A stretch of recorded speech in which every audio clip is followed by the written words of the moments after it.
I have seen a ton of embarrassing things throughout my life, so not much can really make me feel secondhand embarrassment for somebody else these days.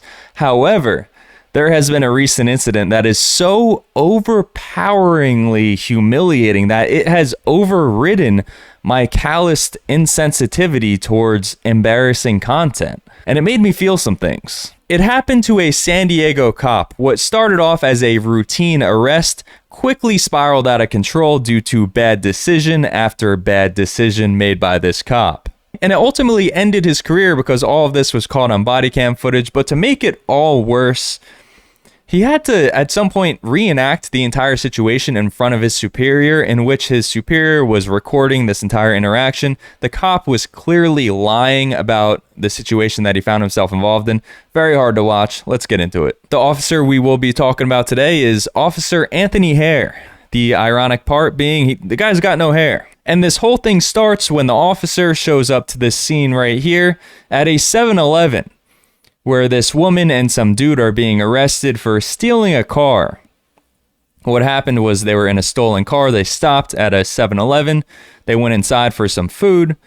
What they didn't know was that a cop was running their plates before they went in. And the car came back as stolen. And when they came out, the cop was grilling them. And they saw this and they decided to not go back to the car and kind of just walk off. And that leads us to our scene right here. And while there's two people being arrested in this video, we're going to be focusing on this classy young lady in the red right here.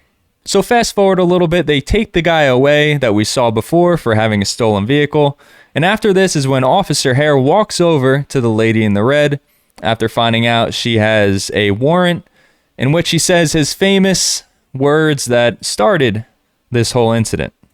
You're gonna come with me to my car, so let's go. He said you heard him when he said it. Oh, let's go. About asking me. Yeah, this way. Let's go. Walk across the street. No. He said he was gonna ask me. Why are you the only mean one right here? I'm not mean. Bro, you're the only dick right here. We can talk Honestly, more once we get into the car, okay? I got your... So he tells her that she's coming with him. And as you saw, she says, "Why are you being so mean to me?" Which is interesting. And the officer, he says, "I'm not being mean to you." And what's interesting about this is that she kind of, by doing this, she switches the power dynamic. It shouldn't be like this because this guy's a public servant. He should be immune to these social dynamics and he should be a professional robot, but he's not, right? He's falling for this. And now she seems to be the one in power because by saying this, now the officer, as you'll see in a little bit, he kind of gets put in a situation where he wants to win her back by being nice to her.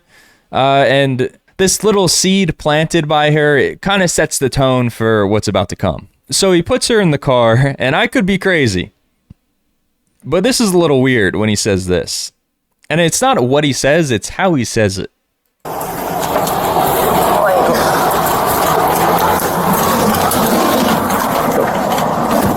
I'm gonna scream a second. Perfect. Just a little bit more. I don't want to pinch your skin. Alright. It's a little bit subtle, but I don't know if you noticed the way he says perfect. Let me play that one more time. Perfect. Just a little bit more. I don't want to... Call me crazy, but that gives me like, good girl. Perfect. Good girl. Like, it gives me that vibe, like a creepy, I don't know, it seems like you might have let that one slip, but once again, it could be me using hindsight here. And once they get into his car, she becomes a little bit more direct.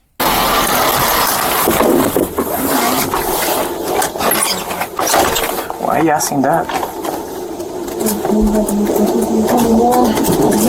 And he doesn't completely shut it down. What do you mean? I'm cool to you. Fast forward a little bit more. Now she's at the police HQ. And he drove her here. And now he's going to drive her to a detention center. And it's during this drive to the detention center where things escalate.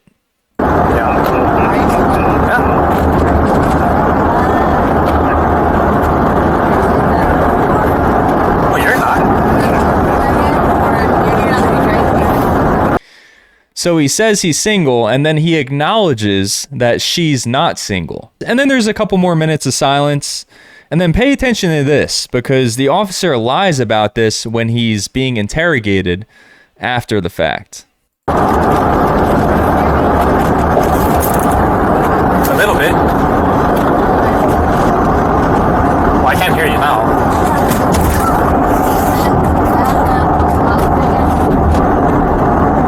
Don't say that right now.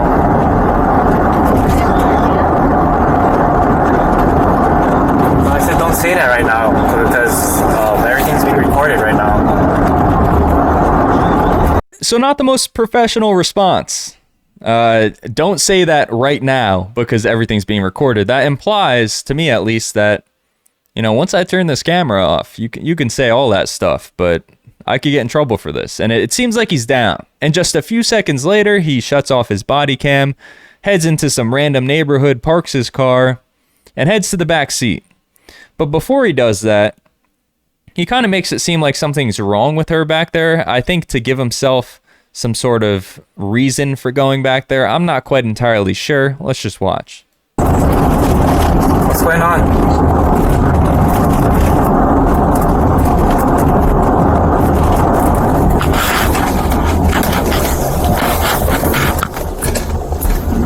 It blows my mind that they could just turn body cams off when it becomes convenient to them. What's the point of them if that's the case? But anyways, use your imagination for what he went back there for, what he was doing with her back there. He made a mistake, though. When he went back there, he made a crucial mistake. He closed the door behind him. And that might not sound like a big deal, but I can assure you it is, because nobody, not even the cop himself, is able to open up a back door seat from inside of a cop car. So he has to call his cop buddy to let him out. And an hour later, the cop shows up to rescue him, and it's caught on body cam footage.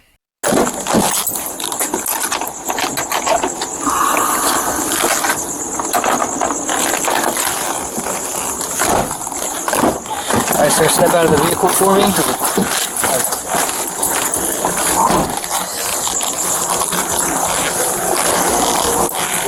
114 yellow. We're code 4. So you could tell by the way the cop was speaking to the cop that was stuck inside of the vehicle, he was kind of treating him like a criminal. He says, "Sir, can you step out of the vehicle to me?" That's not how you would talk to your cop buddies, I'm pretty sure. But then he kind of flip-flops. He goes from treating the officer like a criminal to now he's kind of looking out for him, because the officer then turns off his body camera. Everything just went wrong. Okay, hold on. Let me turn my camera off. She's code 4? She's code 4. Okay. Yeah, let me turn this off real quick. I really wish he didn't turn off his body cam here, because Officer Hare looked extremely flustered. It seemed like he was about to spill his guts. It seemed like he was about to say everything. But this guy kind of saved him. So at this point, Officer Hare, he has some explaining to do, and he has to reenact the situation for his superior. And when I tell you this is hard to watch, I mean it, because the dude is so obviously making everything up on the spot. Let's just watch. Do you mind just showing us? Yeah, how you do it? So then I was like this, and then you want me to see how she was laying down, or How you ended up inside? so like, yeah. So she was laying down. Her face was over there, and then I was just like kind of right here. I was like, well, at first I was like, hey, wake up. I was like, hey, you okay? Blah blah blah. She didn't like, so her. Blah, blah, blah, he says. Maybe don't leave out the details and say blah, blah, blah when your job's on the line. Just a thought. Her head was facing towards that way, and then so this is when I was shaking her, and then this is when I went in. But then I don't know if I had my hand like this, and then something like that happened, and I kicked it with my foot like that, and then I was in, and then I was waking her up like this. I was like this, waking her up. While I was waking her up, I hear the door click behind me. Okay. Yeah. And then, so yeah, I was like this. And then when I found out the door was clicked behind me. Brother, how did the door close? That's all we want to know. And it's the one thing he's not showing. You'd think he would prepare for this. He sounds like when you go to do a group project presentation in front of your class and you did none of the work and you're just winging it. It sounds like he's doing it right here, and his career is on the line.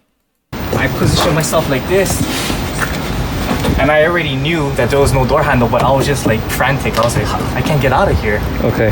And then that's when she was able to sit up here, and then I told her, you stay there, blah blah blah. And then I was just like hunkered down like this on my side. So let me go to the other side, then you climb back in. You know what I just realized? When the other officer came to pick him up, Officer Hare is on the passenger side. He's on this side right here. But when he arrested that woman and he buckled her in, she was on the passenger side.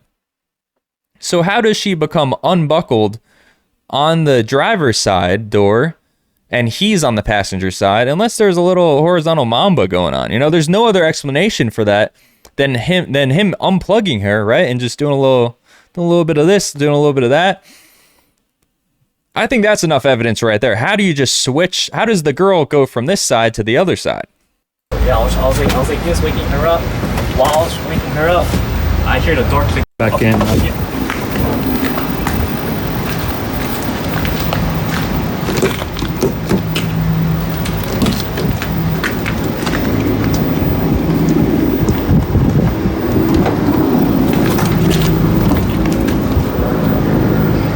Okay, go ahead. Again? Yeah, go ahead. Okay, open the door. He's like, again? I gotta retell my lie and not mess this up? Oh boy.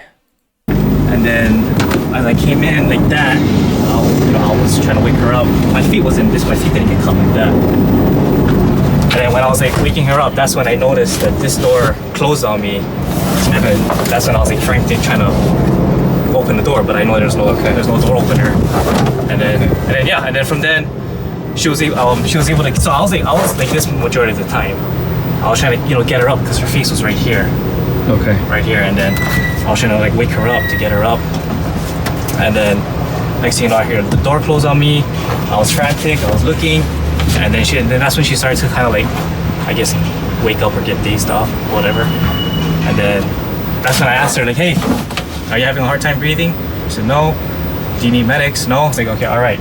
Just stay right there. And then that's when I was just trying to open the door. Okay. And then that's when I went on D2. All right, you can jump up. Let's jump up.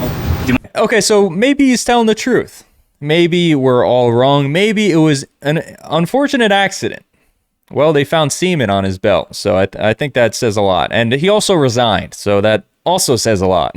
And I forgot to mention that he claims that his body cam mount broke and fell off when he was going into the back seat, which is why he wasn't recording. Meanwhile, we saw him just turn it off. And when they did an investigation and checked out his body cam, it was all good. It wasn't broken. There was no reason it should have fell off. So I think he got caught in another lie there. And it somehow gets even sloppier because during the, I guess, interrogation, I don't know if that's the right word, they're both being interviewed about the situation and they both are just lying. They're based off of the evidence that you and me saw. We can just tell from these voice memos it's not true because the audio and the visual just completely debunk a lot of what they're saying. Explain to me, Tony, how is it that you got all the way into the car with her laying down? It was her up. It was a Explain thing. that. I was trying to get her up because she was a heavy girl. Okay. So I was trying to like lift her up to sit her down. Okay. And then, but yes, it was a tight squeeze in there. So then I think that's how somehow maybe my leg. Because that means that your torso, your butt, your legs, and your feet are completely inside the car. Yeah, I was kind of like, I can. I wish I could show you if you were in the patrol car, but yeah, I was in there. We'll have you do that. We'll do that in a little bit. You know, so you got into the back of the patrol car, and then somehow through hitting the door, meaning when you kind of push it to open it, it kind of rebounds and closes back on you. Correct. Yes. Is that what you're saying? You Correct. think? Yes. I have problems with your story, Tony, and I want to make sure if there was something that you forced her, if she consented and said, hey, there's going to be, I'll do this or you do that, you know, we can have a good time, but there's a consent, she did not or say anything something like you that. forced yourself on her. She did not say anything like, hey, if I do this for you, let me go. She did not, and even if she did say something like that, I believe I just... If she said something and you said, "Hey, don't say that right now because it's recording." You remember that? I remember her saying something like, "Hey, I'm on right now," because I'm on what? What do you mean? Oh, like my camera. I think I mentioned because I don't know. There was one thing where He's just word soup right now. That doesn't even know what he's saying. She said, "Hey, I'm on right now." It's like, no, he said that because he's the one with the camera. Dude's all over the place. She said, I don't know if it was like, I don't know if it was talking with the family issue or whatever, or if she's asking if I was single, but that was the only thing. Was like, okay. Yeah, I'm just letting you know I'm recording right now. That's it. But okay, so if she were to say something in a sexual comment, and you were to say something like, "Hey, don't say that right now, it's recording," or it's, whatever, you don't remember that, you're saying, because I just talked to you about all that and you said no, but I could tell you for a fact. No, I mean, I remember saying something like that I'm on. Now that you mentioned it, because I did. And what did she say? What did she say, Tony? That I don't remember. I would have to look at my BWC again to see what exactly she said. That I promise I don't remember what she said. So suddenly he has amnesia when it comes to the question of what did she say, which I think they're referring to when she said, "I'm down to blank right now." He's just lying on camera. I think he's hoping, since I guess the other guy might be involved in the police department, maybe he's hoping that despite him knowing what was said on camera, he might cut him a break. I'm not really sure. But the girl was no angel either.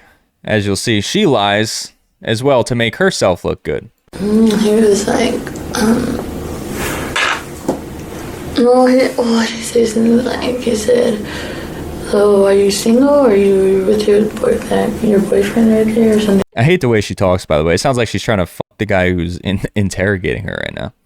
Just fuck her way up the command chain, I guess, until she's out of trouble. Like, I don't know how to take it. Like, I don't know how to take it. So he asked you if you were single? Yeah, I never said that. I don't remember how to take it. Kind of like laughed it off. I was just like, I don't know.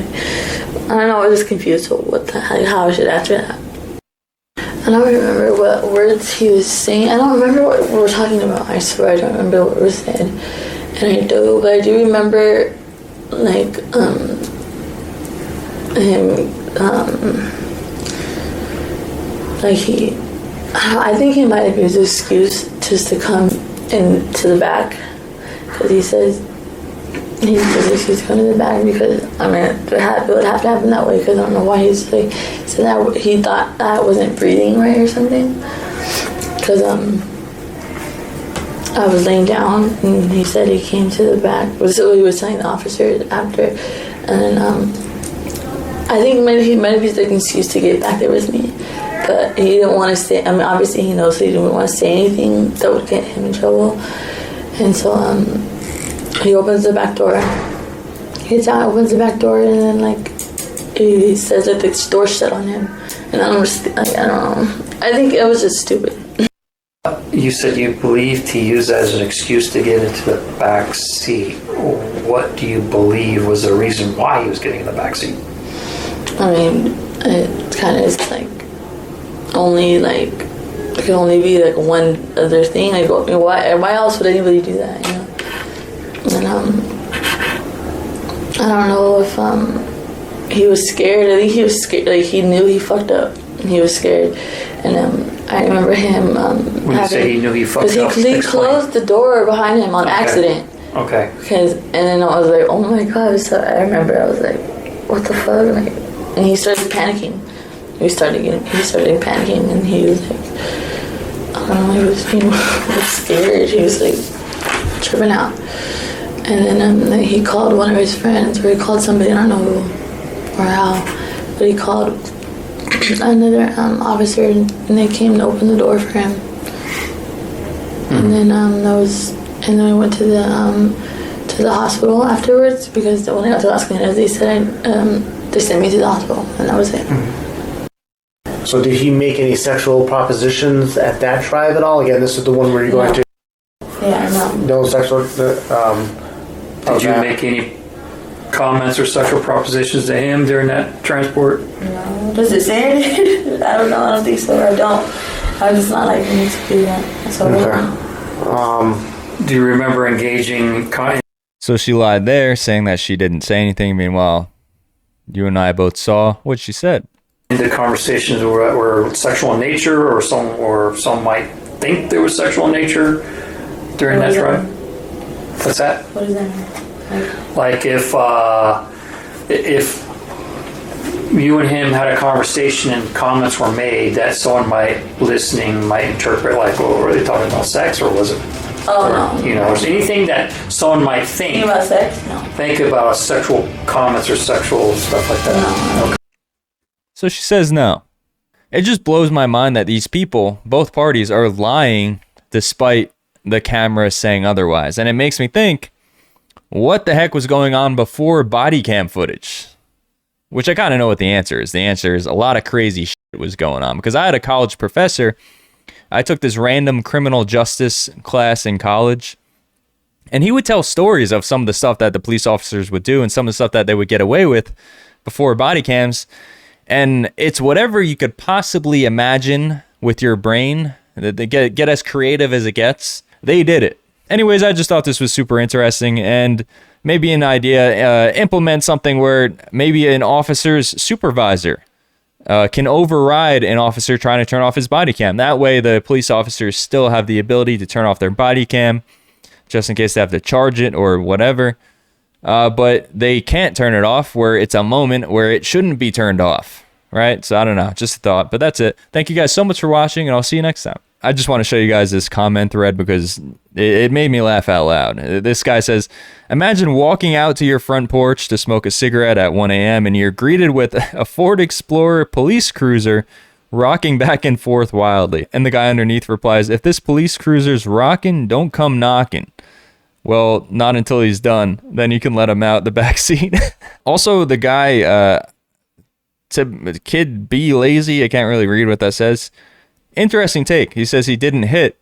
Her hands were cuffed. And that back seat of cop cars be scrunched. So she gave him the bobblehead. Interesting. Didn't think about that. Thank you, philosopher Kid Be Lazy.